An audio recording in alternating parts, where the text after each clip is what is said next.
Social media ಅನ್ನುವಂಥದ್ದು ಇಡೀ ಪತ್ರಿಕೋದ್ಯಮದ ಗುಣಮಟ್ಟವನ್ನು ಅತ್ಯಂತ ಕೆಳಗೆ ತಗೊಂಡ್ಬಂದಿದೆ ಇವತ್ತು. ಎಷ್ಟರ ಮಟ್ಟಿಗೆ ಅಂದರೆ ಅದರಲ್ಲಿ ಬರುವಂಥ ಕಾಮೆಂಟ್ಸ್ಗಳಿಂದ, ಅದರಲ್ಲಿ ಬರುವಂಥ ಸುದ್ದಿಗಳಿಂದ ಇವತ್ತು ಕೊಲೆಯಾಗಿದೆ. ನೀವು ನೋಡಿದ್ದೀರಾ, ಕರ್ನಾಟಕದ ಒಬ್ಬ ದೊಡ್ಡ ಸ್ಟಾರ್ ನಟ ಅದು ಯಾವುದೋ ಒಂದು ಕಾಮೆಂಟ್ ಬಂದಿದೆ ಅನ್ನೋ ಕಾರಣಕ್ಕಾಗಿ ಅತ್ಯಂತ ಹೇಯವಾಗಿ ಕೊಲೆ ಮಾಡುವಷ್ಟರ ಮಟ್ಟಿಗೆ ಆ ಮೀಡಿಯಾದ ಕಾಮೆಂಟ್ಸ್ಗಳು ಹೊರಟೋಗಿವೆ. ಸೊ ಈ ಅದರಲ್ಲಿ ಬೈಕೊಳ್ಳುವ ರೀತಿಯನ್ನು ನೋಡಿದ್ರೆ ಪತ್ರಕರ್ತರಾದವರು ಯಾರು ಈ ಶಬ್ದವನ್ನ, ಈ ಭಾಷೆಯನ್ನ ಬಳಸ್ತಾರೆ ಅಂತ ನಾವು ಅನ್ಕೊಂಡಿರ್ಲಿಲ್ಲ. ನಾವು ಪತ್ರಿಕೋದ್ಯಮ ಪ್ರಾರಂಭ ಮಾಡಿದಾಗ ಪತ್ರಿಕೋದ್ಯಮಗಳು ಈ ರೀತಿಯಾಗಿ ಮಾತಾಡ್ತಾರೆ ಅನ್ನೋಂಥ ಒಂದು ಸಣ್ಣ ಕಲ್ಪನೆ ಕೂಡ ನಮಗಿರ್ಲಿಲ್ಲ. ಆ ಮಟ್ಟಕ್ಕೆ ಇವತ್ತು ಕೀಳು ಮಟ್ಟಕ್ಕೆ ಬಂದಿರುತ್ತೆ. ಇದು ಸಮಸ್ಯೆ 1. ಸಮಸ್ಯೆ 2 ಫೇಕ್ ನ್ಯೂಸ್ಗಳದ್ದು. ನಮಗೆ ಸುದ್ದಿ ನಮ್ಮನ್ನು ಹುಡ್ಕೊಂಬರುತ್ತೆ ಅನ್ನೋಂಥದ್ದು ಕರೆಕ್ಟ್. ನಮ್ಮ ವಾಟ್ಸಪ್ನಲ್ಲಿ ಬರುತ್ತೆ, ಫೇಸ್ಬುಕ್ಕಲ್ಲಿ ಬರುತ್ತೆ, ಇನ್ಸ್ಟಾಗ್ರಾಮ್ನಲ್ಲಿ ಬರುತ್ತೆ, ಟ್ವಿಟರ್ನಲ್ಲಿ ಬರುತ್ತೆ. ಇದರಲ್ಲಿ ಬರುವ ಸುದ್ದಿಗಳಲ್ಲಿ ಬಹಳಷ್ಟು ಸುದ್ದಿಗಳು, ಹೆಚ್ಚಿನ ಅಂಶ ಸುದ್ದಿಗಳು ಫೇಕ್ ಆಗಿರುತ್ತೆ ಅನ್ನುವಂಥದ್ದು ಬಹಳ ಆತಂಕಕಾರಿಯಾದಂಥ ವಿಚಾರ. ನಾವು ಮೊದಲೇ ಮುದ್ರಣ ಮಾಧ್ಯಮದಲ್ಲಿ ಬಂದಾಗ ಎಲ್ಲೋ ಒಂದು ತಪ್ಪಾದಾಗ ಜನರು ಫೋನ್ ಮಾಡಿ ಬೈಯೋರು, ಅಥವಾ ಅಲ್ಲಿ ನಮ್ಮ ಕೋರ್ಟ್ನಲ್ಲಿ ಕೇಸ್ ಹಾಕೋರು. ಟೆಲಿವಿಷನ್ನಲ್ಲೂ ಬ್ರೇಕಿಂಗ್ ನ್ಯೂಸಿನ ಧಾವಂತದಲ್ಲಿ ಬರುವಾಗ ತಪ್ಪುಗಳಾಗ್ತಾ ಇತ್ತು. ಆವಾಗಲೂ ಬರುವಂಥ ಸುದ್ದಿಗಳಲ್ಲಿ ಕೆಲವೊಂದು ಸುಳ್ಳು ಇರ್ತಾ ಇತ್ತು. ಆದರೆ ಇವತ್ತು ಅದೆರಡನ್ನು ಮೀರಿಸಿ ಸೋಷಿಯಲ್ ಮೀಡಿಯಾದಲ್ಲಿ ಬರುವಂಥ ಸುದ್ದಿಗಳಲ್ಲಿ ಹೆಚ್ಚಿನ ಅಂಶ, 80% ಅಂತ ಹೇಳ್ಬೋದು. ಎಕ್ಸಾಕ್ಟ್ಲಿ ನಾನು ಅದನ್ನು ಕ್ವಾಂಟಿಫೈ ಮಾಡೋಕ್ಕಾಗಲ್ಲ, ಬಟ್ ಒಂದು ಜನರಲ್ ಕ್ವಾಂಟಿಫಿಕೇಶನ್ ಮಾಡೋದು 60 to 70% ಫೇಕ್ ನ್ಯೂಸ್ಗಳೇ ಆಗಿರುತ್ತೆ. This is another big problem. ಅದರಲ್ಲೂ ಇವತ್ತು ಆರ್ಟಿಫಿಷಿಯಲ್ ಇಂಟೆಲಿಜೆನ್ಸ್ ಬಂದಿರೋದ್ರಿಂದ deep fake is the biggest problem. Deep fake ಅಂದರೆ ಏನು ಅಂದರೆ, ಒಬ್ಬ ವ್ಯಕ್ತಿ ಆ ವ್ಯಕ್ತಿ ಏನನ್ನೂ ಹೇಳಿರಲ್ಲ, ಆದರೆ ಅವನು ಏನೇನೋ ಹೇಳಿದ ಹಾಗೆ ನಾವು AI ಇಂದ ಮಾಡಬಹುದು. ಉದಾಹರಣೆಗೆ ನಾವು ಮೋದಿಯನ್ನು ತಗೊಳ್ಳೋಣ. ಮೋದಿಯ ಬಾಯಿನಲ್ಲಿ ಪಾಕಿಸ್ತಾನವನ್ನು ಹೊಗಳಿಸಿದ ರೀತಿಯಲ್ಲಿ AI ಇಂದ ಸಿಂಪಲ್ ಆಗಿ ಮಾಡ್ಬೋದು. ಇವತ್ತು ಸಿಕ್ಕಿರೋ AI ಟೂಲ್ನಲ್ಲಿ ಇಟ್ ಇಸ್ ವೆರಿ ಸಿಂಪಲ್.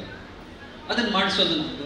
ಅಥವಾ ಯಾವುದೋ ಒಬ್ಬ ಹುಡುಗಿ, ನಾವು ನೋಡಿದ್ವಿ ರಕ್ಷಿತಾ ಮಂದಣ್ಣ ಕೇಸನ್ನು ನೋಡಿದ್ವಿ, ಅಸಭ್ಯವಾಗಿ ಅಶ್ಲೀಲವಾಗಿ ಕಾಣೋ ರೀತಿಯಲ್ಲಿ ಆ ವಿಡಿಯೋವನ್ನು ಮಾಡುವಂಥದ್ದು. ಅದು ಇವತ್ತು ಬಹಳ ಈಸಿ. ಅದನ್ನು ನೋಡಿದಾಗ ಬಹಳ ಸಾಮಾನ್ಯ ಜನರಿಗೆ ಅದು ಕಣ್ಣಲ್ಲಿ ಗೊತ್ತಾಗಕ್ಕೆ ಸಾಧ್ಯನೇ ಇಲ್ಲ. ಸಾಮಾನ್ಯ ಜನರೇನು ಅತ್ಯಂತ ಪ್ರತಿಷ್ಠಿತ ಮಿನಿಸ್ಟರ್ಸ್ ಆಗಿರುವಂಥವ್ರು, ಎಕ್ಸ್ಪರ್ಟ್ಸ್ ಆಗಿರುವಂಥವ್ರು, ಎಂಜಿನಿಯರ್ಸ್ ಆಗಿರೋರು, ಇದ್ರ ಬಗ್ಗೆ ಜಾಗೃತರಾಗಿರೋರಿಗಿಂತ ಕೂಡ ಇದು ಫೇಕ್ ವಿಡಿಯೋನೋ ಅಥವಾ ಇದು ಆರ್ಟಿಫಿಷಿಯಲಿ ಕ್ರಿಯೇಟೆಡ್ ಅಂತ ಗೊತ್ತಾಗ್ತಾ ಇರೋಷ್ಟರ ಮಟ್ಟಿಗೆ ಇವತ್ತು AI ವಿಡಿಯೋಗಳು ಡೀಪ್ ಫೇಕ್ ಮಾಡ್ತಾ ಇದ್ದಾರೆ. This is called the deep faking ಅಂತ. ಡೀಪ್ ಫೇಕ್ ಮಾಡಿದೆ, ಇದನ್ನು ಸಾಮಾನ್ಯ ವ್ಯಕ್ತಿಗಳು ಗುರುತಿಸೋದಕ್ಕೆ ಸಾಧ್ಯನೇ ಆಗಲ್ಲ. This is the second problem. 3ನೇ ಪ್ರಾಬ್ಲಮ್ ಅನ್ನು ನಾವು ನೋಡ್ತಾ ಇರುವಂಥದ್ದು ಜವಾಬ್ದಾರಿ ಇಲ್ಲದೆ ಇರುವಂಥದ್ದು, ಅಂದರೆ ಬೇಜವಾಬ್ದಾರಿಯ ಪತ್ರಿಕೋದ್ಯಮ. ಇದು ಹೊಸದೇನೂ ಅಲ್ಲ. ಮೊದಲು ಮುದ್ರಣ ಮಾಧ್ಯಮದಲ್ಲೂ ಬೇಜವಾಬ್ದಾರಿಯಿಂದ ಅನೇಕ ಸಮಸ್ಯೆಗಳಾಗ್ತಾ ಇತ್ತು, ಟೆಲಿವಿಷನ್ನಲ್ಲೂ ಆಗ್ತಾ ಇತ್ತು, ಅದರ ಪ್ರಮಾಣ ಜಾಸ್ತಿ ಆಯಿತು. ಇವತ್ತು ಸೋಷಿಯಲ್ ಮೀಡಿಯಾದಲ್ಲಿ ಸಂಪೂರ್ಣವಾಗಿ ಜವಾಬ್ದಾರಿಯನ್ನು ಮರೆತಂಥ ಎಷ್ಟೋ ಪತ್ರಕರ್ತರು ನಮಗೆ ಸಮಸ್ಯೆಯನ್ನು ಉಂಟು ಮಾಡ್ತಾ ಇದ್ದಾರೆ. ಅದ್ರಾಗ ಅವರಿಗೆ ಯಾವುದೇ ಜವಾಬ್ದಾರಿನೇ ಇಲ್ಲ. ಈಗ ಒಂದು ಮುದ್ರಣ ಮಾಧ್ಯಮಕ್ಕಾಗಲಿ ಅಥವಾ ಟೆಲಿವಿಷನ್ ಮಾಧ್ಯಮ, we call it mainstream ಮೀಡಿಯಾಗಳಿಗೆ ಒಂದು ಗೇಟ್ ಕೀಪಿಂಗ್ ಅಂತ ಇರುತ್ತೆ. ಯಾವುದೋ ಒಂದು ಸುದ್ದಿಯನ್ನು ಕೊಡುವಾಗ ಇದು ಸತ್ಯನೋ ಹೌದು ಅಲ್ವೋ ನೋಡಿಕೊಂಡು, ಅಂದ್ರೆ ಮೇಲ್ನೋಟಕ್ಕೆ ಸತ್ಯ ಅಂತ ಅನಿಸಿದ್ರೆ ಇದು ಒಳ್ಳೆಯದು, ಇದನ್ನು ಹಾಕೋದ್ರಿಂದ, ಈ ಸುದ್ದಿಯನ್ನು ಪ್ರಕಟಿಸೋದ್ರಿಂದ ಏನಾದರೂ ಪ್ರಾಬ್ಲಮ್ ಆಗುತ್ತಾ ಇಲ್ವಾ ಅಂತ ಒಂದು ಗಮನಿಸಿ ವಿವೇಚನೆನ ಉಪಯೋಗಿಸ್ಕೊಳ್ಳುವಂಥ ಒಂದು ಗೇಟ್ ಕೀಪಿಂಗ್ ವ್ಯವಸ್ಥೆ ಇದೆ. ಹಾಗಾಗಿ ಒಂದಿಷ್ಟು ಸಾಮಾಜಿಕ ಬದ್ಧತೆಯನ್ನು ನಾವು ಮೇನ್ ಸ್ಟ್ರೀಮ್ ಮೀಡಿಯಾದಲ್ಲಿ ಎಲ್ಲ ಕಡೆ ಇದೆ ಅಂತಲ್ಲ, ಅಥವಾ ಅಲ್ಲೂ ತಪ್ಪಾಗಲ್ಲ ಅಂತ ಹೇಳಲ್ಲ, ಬಟ್ ನೀವು ಒಟ್ಟಾರೆಯಾಗಿ ತಗೊಂಡಾಗ ಒಂದು ಜವಾಬ್ದಾರಿಯ ಪತ್ರಿಕೋದ್ಯಮ ನಿಮಗೆ ಕಾಣಿಸುತ್ತೆ. ಆದರೆ ಇವತ್ತು ಸೋಷಿಯಲ್ ಮೀಡಿಯಾದಲ್ಲಿ ಆ ಥರದ ಯಾವುದೇ ಗೇಟ್ ಕೀಪಿಂಗಲ್ಲಿಲ್ಲ. ನಮಗೆ ನೀತಿ ಸಂಹಿತೆಗಳು, ಕಾನೂನುಗಳು ಮೇನ್ ಸ್ಟ್ರೀಮ್ ಮೀಡಿಯಾಗಳಿಗೆ ಬಹಳ ಸ್ಟ್ರಾಂಗ್ ಆಗಿದೆ. ಒಂದು ತಪ್ಪಾದರೆ ಅವರು ಡಿಫಾಮೇಷನ್ ಕೇಸನ್ನು ಫೇಸ್ ಮಾಡೋದಾಗಿರ್ಬೋದು, ರಿಜಿಸ್ಟ್ರೇಷನ್ ಕ್ಯಾನ್ಸಲ್ಸ್ ಆಗೋದಿರ್ಬೋದು, ಅಥವಾ ಓದುಗರೆ ಬಹಳಷ್ಟು ಜನ ಪತ್ರಿಕೆಯ ಸಬ್ಸ್ಕ್ರಿಪ್ಷನ್ನ ಕ್ಯಾನ್ಸಲ್ ಮಾಡುವಂಥದ್ದು ಇರ್ಬೋದು.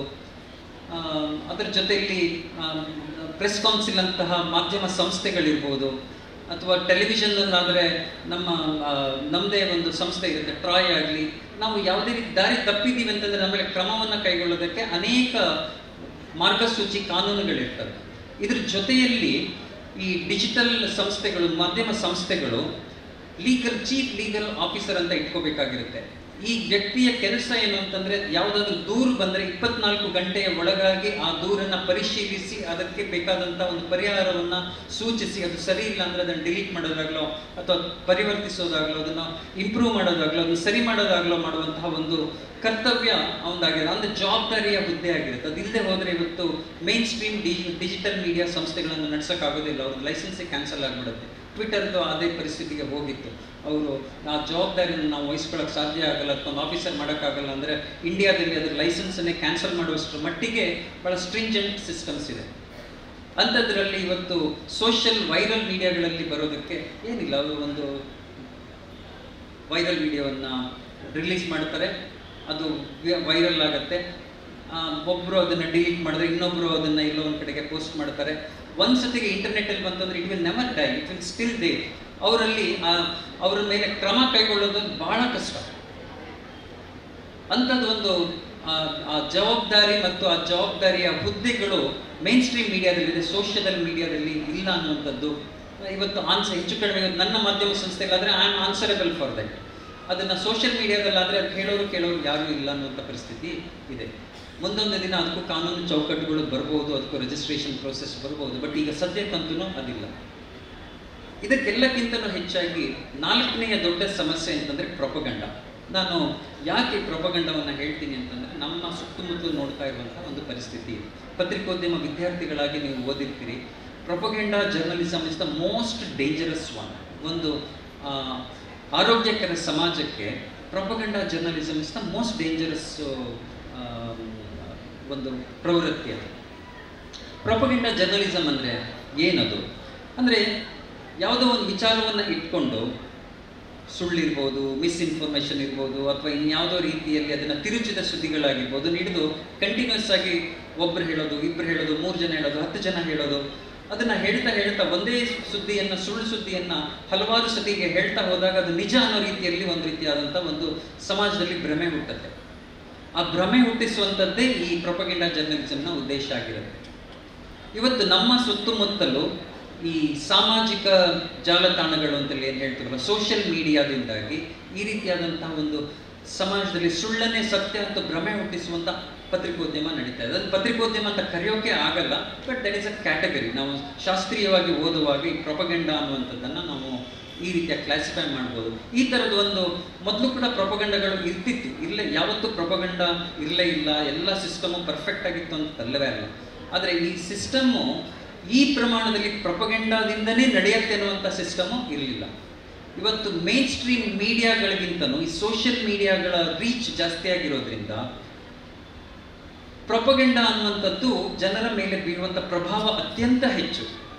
ಮೇನ್ ಸ್ಟ್ರೀಮ್ ಮೀಡಿಯಾಗಳಿಗಿಂತನೂ ಈ ಸೋಷಿಯಲ್ ಮೀಡಿಯಾಗಳಲ್ಲಿ ಬರುವ ಪ್ರೊಪಗಂಡಾದ ಪ್ರಭಾವ ಬಹಳ ಜಾಸ್ತಿ ಆಗ್ತಿದೆ. ಇದು ಆತಂಕಕಾರಿ. ನಮ್ಮ ಇಡೀ ಪ್ರಜಾಪ್ರಭುತ್ವಕ್ಕೆ, ಆರೋಗ್ಯಕರ ಸಮಾಜಕ್ಕೆ ಬಹಳ ಆತಂಕಕಾರಿಯಾದಂತಹ ಒಂದು ಬೆಳವಣಿಗೆ. ನಾವು ಇದನ್ನು ವಿಸ್ತಾರವಾಗಿ ನೋಡೋದಾದರೆ ಸಾಮಾನ್ಯವಾಗಿ 2 ರೀತಿಯ ಪ್ರೊಪಗಂಡವನ್ನು ನೋಡ್ತೀವಿ. ಒಂದು ಎಡಪಂಥೀಯ ಪ್ರೊಪಗಂಡ, ಇನ್ನೊಂದು ಬಲಪಂಥೀಯ ಪ್ರೊಪಗಂಡ. ಅದು ದಕ್ಷಿಣ ಕನ್ನಡದಂಥ ಕರಾವಳಿ ಪ್ರದೇಶದಲ್ಲಿ ಇದನ್ನು ಬಹಳ ಢಾಳಾಗಿ ಗಮನಿಸ್ತೀವಿ ನಾವಿಲ್ಲಿ. ಎಡಪಂಥೀಯ ಮತ್ತು ಬಲಪಂಥೀಯ ಈ ಪ್ರೊಪಗಂಡಗಳು